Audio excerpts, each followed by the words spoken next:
the interaction was good, so I didn't put us in a circle of chairs, but that threat always lingers. It always looms on the horizon. I will circle us up if we aren't able to do this. Right, the way that we face, the way that our bodies are positioned, it doesn't lend to a good discussion. But I think we can overcome that. But it's okay if we can't. So let's get some practice in today. The first thing I want to draw your attention to is our Socratic discussion rules. So we're going to be having a Socratic discussion. If you didn't get a chance to watch the class from last week, or if you weren't here, then you'll know that you need to know that Socratic discussions are set up in such a way that there isn't a clear right answer on either side. There should be some evidence both ways. So I'm going to ask some questions that will hopefully have a balanced response.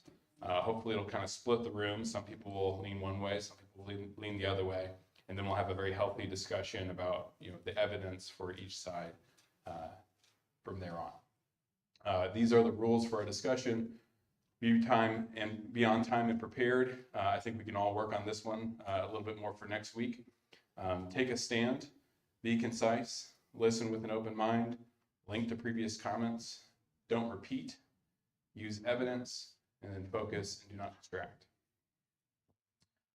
Travis, between 5, 6, and 7, so linking to previous comments, using statements like I agree or I disagree. Do not repeat, so don't repeat what people are saying, or using evidence. Which one of those three do you think we should focus on this week? On the spot, all right. I'll go with 5, linking to previous comments, agreeing or disagreeing. Okay. If one of us, or why do you think that we need to work on that? Sure that also helps not to repeat other people by thinking what they've already said. So just because it's the same thing. And also that would just have a continued discussion whether you agree or disagree. Okay, that sounds good. If you notice that someone isn't linking to the previous comment, can you just kind of give us a hand wave and let us know, or let that person, that'll help us jog our memory. Oh yeah, I need to link to what was going on in the conversation. Sure. Sweet. I'll help you out if we'll have 2 referees out here.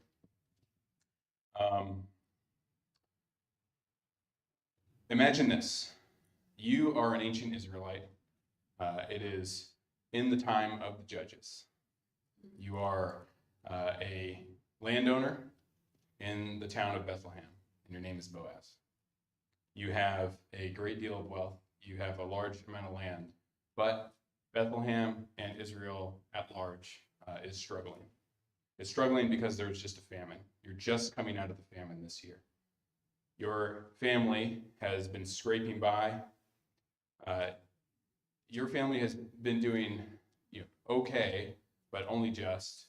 And your larger community, there's been people that have died from starvation. There's been people that have died from this famine. It's a very, very serious thing when famine hits your community, because your community is agrarian. There's no grocery stores. There's no supermarkets, right? What you grow is what you eat. You don't have the money and resources to transport food over long distances, and even if you did, it wouldn't make economic sense to do so. Everybody else in the region is also experiencing famine for the most part, and so you're here. Now, what you have in front of you is some choices to make. This year has been a good year for your crops. There's been rains, and things are seeming to be going well. Okay, your crops are going well, much better than they have in the last year or two. Now, you have, like I said, a choice in front of you. The community as a whole is struggling, and there are needs within the community that need to be met. One of the needs is that the stores that you normally set aside in order to send to your Levites who live nearby, because they don't own and have their own land, those stores have dropped to almost nothing. Additionally, there are people that are on the margin of your community. You have widows and orphans, people who stuck with you through this difficult time, but who are just barely hanging on by a thread. And lastly, you have people who left your community when the famine hit. They decided that there were greener pastures in other places. And now that the famine's gone, they've decided to return to be part of the community again. And so the choice lays before you. Where do you spend your time and resources? Do you spend your resources bolstering the center of your community, which is your own community, the center of your community, which is the religious life, the religious center, which is the Levites, the priesthood, the offerings of first fruits and things that we send to Jerusalem? Or should we focus on the people who are trying to integrate themselves back into our community, people who left and are now coming back, people who are struggling right on the outside? So the choice is up to you. Do you strengthen the center? Do you spend your resources and time and efforts on the center, or do you spend those things on the margin? Who wants to take a stand? Well, it seems to me from the law, he's obligated to all those parties you mentioned. He has a right to harvest his land, but he's told in the law to allow gleaners, the poor of the land, to pick up what the harvest did not. So I think he's obligated to all the parties you mentioned. So are you saying both? I'm saying both. Okay. So part of our rules for our discussion is that you need to take a stand on one side or the other. There is, I'm always going to propose a question that's going to have evidence for both sides. I want you to present the evidence of why you think this side holds more weight, holds more water. All right. In that case, I would say that both in his theological realm, that is Judaism, as well as in Christianity, we're obligated to take care of those on the margin. The most vulnerable in our society are the ones that we should look after first. Does anybody agree or disagree? I disagree. Just to take a stand. I'll Take a stand, right? take a stand.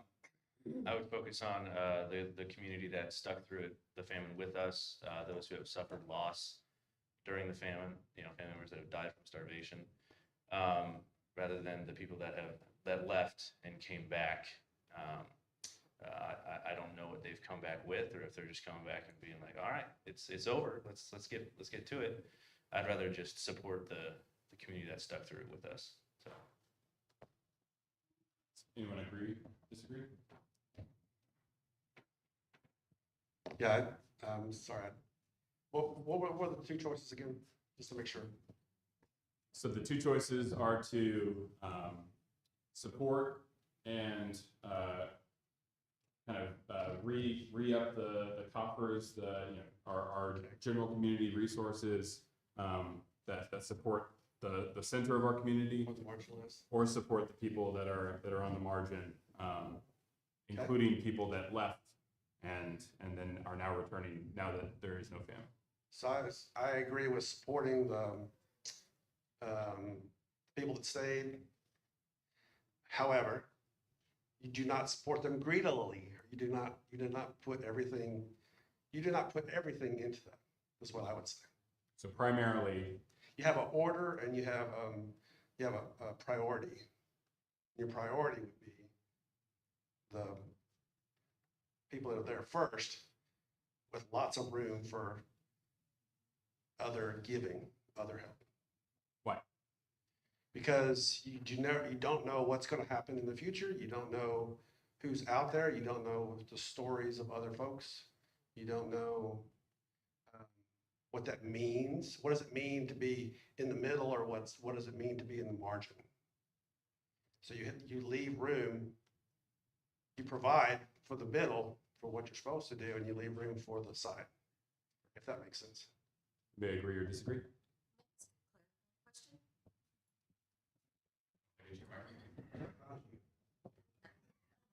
I don't need a microphone.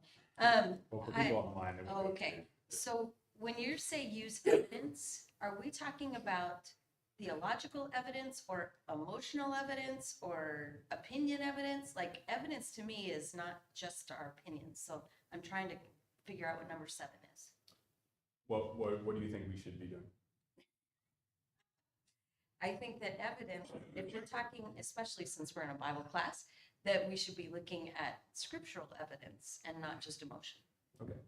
Do you have any recommendations or want to take a stand with some evidence? No, I'm just, no,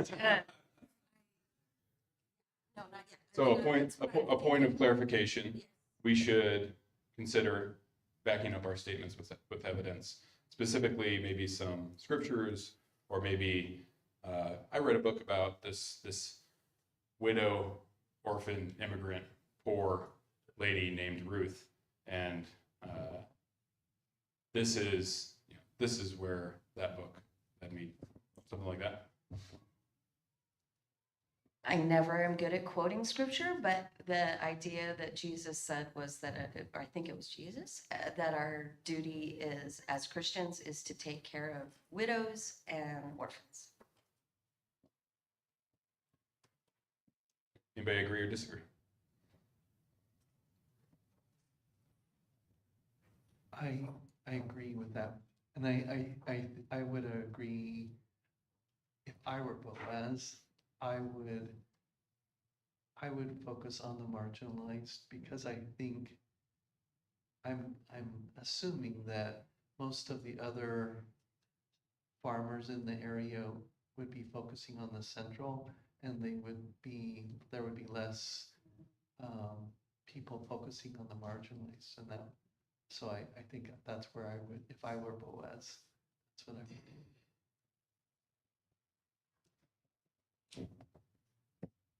But when we're looking at the book of Ruth, it goes back to what Royce said. It's both. He is looking out for the marginalized, but they were also part of his family. Does anybody else want to take a stand, agree or disagree with anything that's been said and add to the discussion? Okay, so let's take a look at Ruth itself. We're thinking about this idea of the margin and the center. Hopefully those categories kind of make sense, at least symbolically or as a pattern of life, right? We all have things that are at the center of our lives and things that are on the margin. We know people that are kind of at the center of our different communities, and people that are on the margin of those communities. We're all, at the center of some things and the margin of other things, and so these categories, they're patterns. They're patterns of life, and so it's very interesting in the book of Ruth, and one of the reasons I thought this was a good discussion centered around the book of Ruth is because Ruth is kind of the marginalized taken to the extreme. She's a foreigner, right? She's come from Moab. She's a widow. She's basically an orphan because she's left her family, and there's no male relatives, close relatives that are taking care of her and her mother-in-law, and she's poor. They're coming back from Moab with nothing, no land, and nothing. So she is all four of the things which are very common categories to use in the Bible to describe people that are on the margin of the culture. So now, if we're just taking evidence from the book of Ruth, if we're looking at the author's view in Ruth, and so I guess when you're answering this question, I'd like us to draw primarily from Ruth and the cross-references that the author makes, right? So the author is clearly intending for us to think about some things like gleaning, about the leaving the edges of our field for these poor, the immigrant, the widow, the foreigner. So based on your reading of Ruth, what is more important for the inspired author's view in Ruth? Should we attend to the center or the margin?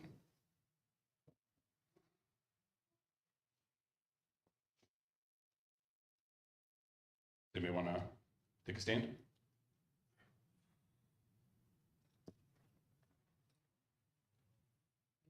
I think thinking about how much he talked about the Redeemer and how the first Redeemer had the responsibility. Can you explain that, the Redeemer, for people who might have not have come across that idea before?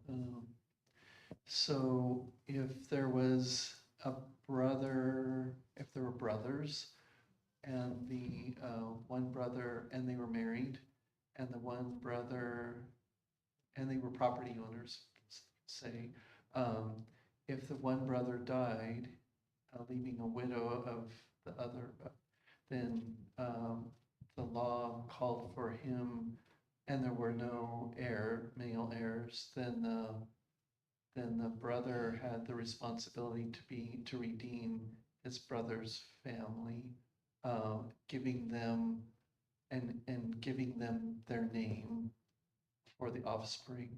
So it would continue the line of ownership of property in the community. Is that? Yeah, I think that's a good. So when you read Ruth, and he was a rich person, he could have purchased the property for Naomi and redeemed. When he saw what the real cost was, he chose not to do that. And so then Boaz kind of bet that he wouldn't, and that's how he redeemed. So we have two kinsman redeemers. Okay, so one is Boaz, but he's a further relative than the other redeemer, and the redeemer is given the option to redeem this land. He says he will, and then Boaz reveals, oh, and you also have to marry Ruth, right, who is a Moabite from Moab, and suddenly he decides that, oh, that's not going to be good for my own inheritance, and it's intentionally vague, I think, because it's not exactly clear what that means. But if you're thinking about your own inheritance, that is heavily influenced by your parents, right, and their opinion of you and what you've been doing with your life. And so the implication seems to be that if he marries a Moabite, it will threaten his inheritance, which he assumes will be coming to him. So mom and dad won't like him bringing home Ruth to the dinner table.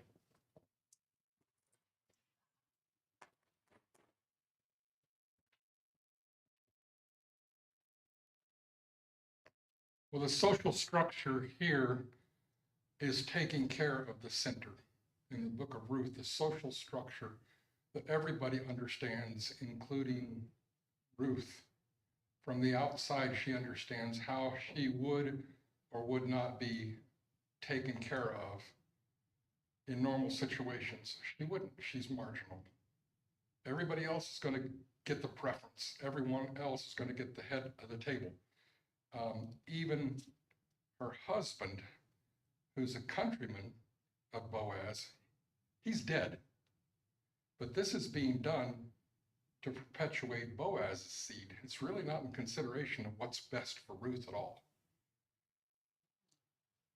Then on the other hand, so we look past Ruth in that particular setting to continue the lineage of Ruth's family, of her mother's family, for the sake of the community. But the Holy Spirit looks the other direction into the future. And now all of humankind is being blessed because an immigrant, an illegal alien, or whatever you want to call it, is being blessed outside of the social structure. And so you get a twofold blessing, one in the social structure of the contemporary, and then one out into the future, into the family of Christ, blessed by this particular structure outside the normal center. Good book that you might want to read at some point in time, 20 years old, you can get it for 10 cents probably at the bookstore, is Max Lucado's book called Surprised by Joy. And I think our surprise comes when we serve the margins, not when we serve the center. So are you taking a stand saying that the author of Ruth is saying that we ought to be focused on the margin? The author in Ruth says we need to take care of our own community in accordance with our social structure that we understand, but always be prepared to be surprised, to be called on by the Lord to do something that, it's not my job. Gideon is a good example. Saul, the least likely to be called to be an apostle to the Gentiles. Saul was called, least likely. That's a surprise by joy. And so we need to be prepared, certainly to walk in the scripture, walk in the word, and be faithful in our community and be faithful to our family. But those become reasons why we don't have time, we don't have resources to serve the margins. We can't do that. We have to go out every morning and say, surprise me. So I'm still a little unclear where you're taking a stand at. Be prepared to be surprised. Equip yourself. So your attention ought to be focused on the margins, and your second priority should be the center. No. I think I have the capacity to chew gum and walk. But the Good Samaritan, he had business elsewhere. He was a man of some means, apparently. He was well-traveled. He knew what his social structure was. He knew what the Jews' social structure was. He knew all of that, but he stepped outside of it. Even though everything in life and in his own initiatives had prepared him to be a good Samaritan, he stepped out of that and was an extraordinary human being. Do you agree or disagree? Chris? So with these topics, there's various layers. Spiritually speaking, Ruth was at the center. After all, Ruth wanted to go back to Israel.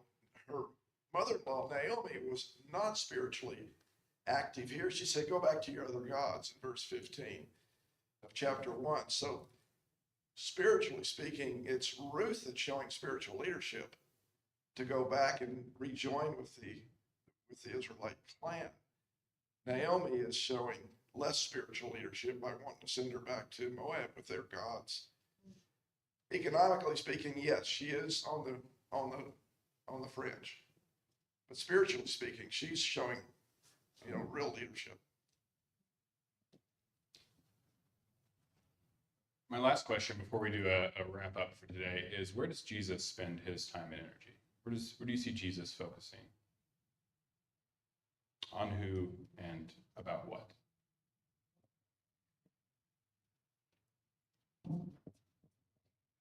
I think Jesus focused on keeping God's commands, which was he had a job to do. And that meant focusing on both. I think it's focusing on center, which brings in the margin. I think it's not, and that I know that's opposite of the style of what we're talking about, but I think it's keeping God's commands in a spiritual sense is also keeping the center, but also keeping the margin, because you don't want to lose anything. He said he didn't lose anybody. Yeah, and when I think about Jesus's social situation, the center of Jesus's time, the center is the temple, it's the Sadducees, it's the power structures at the center of Israel. And how much time and effort and energy does Jesus spend at this on this center?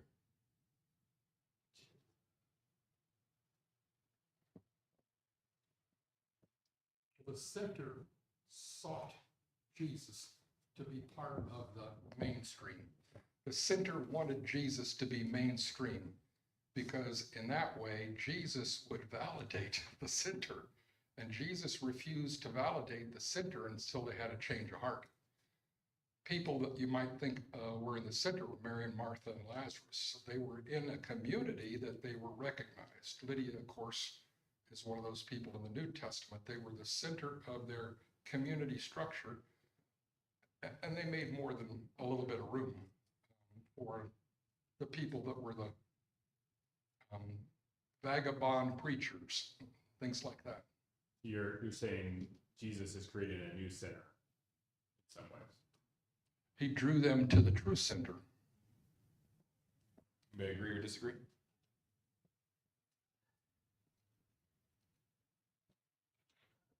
Say, it just feels like we're just mixing up so many things into one bucket and just stirring them around. Jesus did not go out and feed the poor. He did not have a ministry of feeding anybody. He was doing spiritual things. This is a story about physical things. It's not a story about illegal immigrants coming in. She only got to come in because she was married to an Israelite, which was against the law in the first place. Apparently, it wasn't against the law for Boaz to marry her because she had already been married to an Israelite, I guess. You had, the one command that says raise up children and the other one that says don't intermingle. But it's just, you just can't stir all this stuff together to come out with what you want.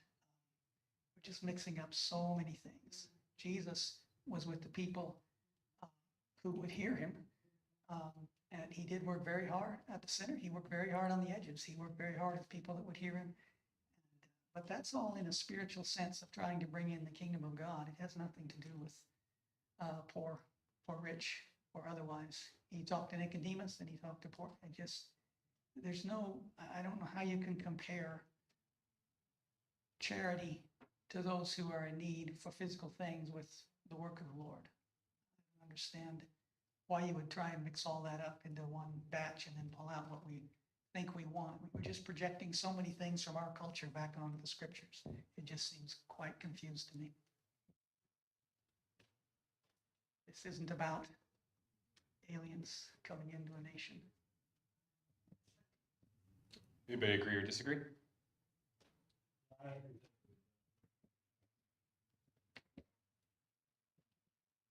That was kind of my frustration when you asked that second question about Jesus, because Jesus didn't have those physical resources to dole out, right? When you're talking about Boaz, or even when you're talking about the Good Samaritan, right? They obviously had enough margin in their lives with these resources that they could focus on the marginalized, right? I think if anything that you want to glean from that, it's that you should make those margins in your life with your time, with your resources, with your finances, with all of those things. Make those margins in your life so that when the opportunity to bolster the edges, when that opportunity arises, then you are prepared to do so. Again, I agree with John. I don't think you can draw a direct comparison with Boaz, what he does with his resources, and then again, the spiritual aspect of who Jesus put his time and effort into.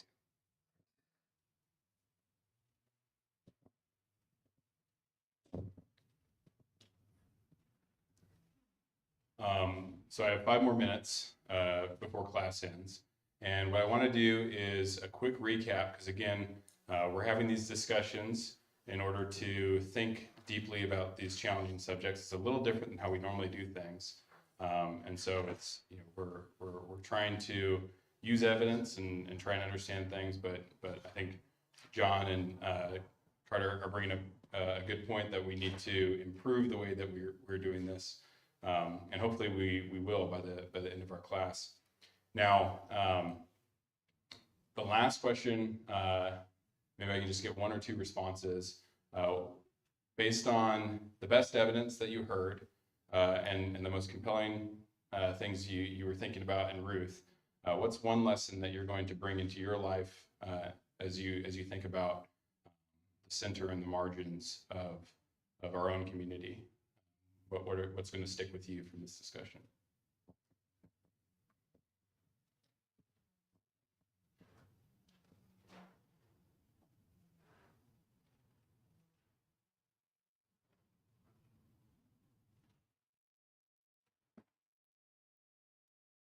You want me to say something? I want somebody to say something. Caroline? I think I want to add or agree with Carter that we and with what you're saying, that we need to allow God to use us and be prepared and prepare ourselves for opportunities for God to use us.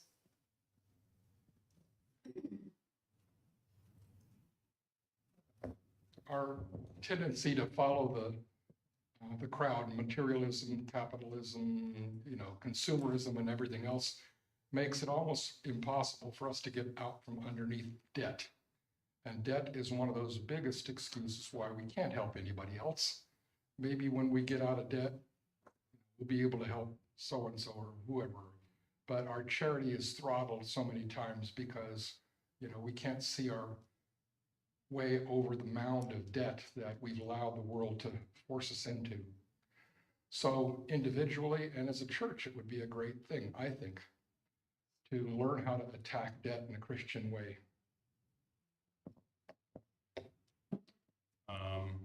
Let me wrap up. Okay, so we're gonna be continuing these discussions. I will send out some things to prepare us for the book of Joshua, and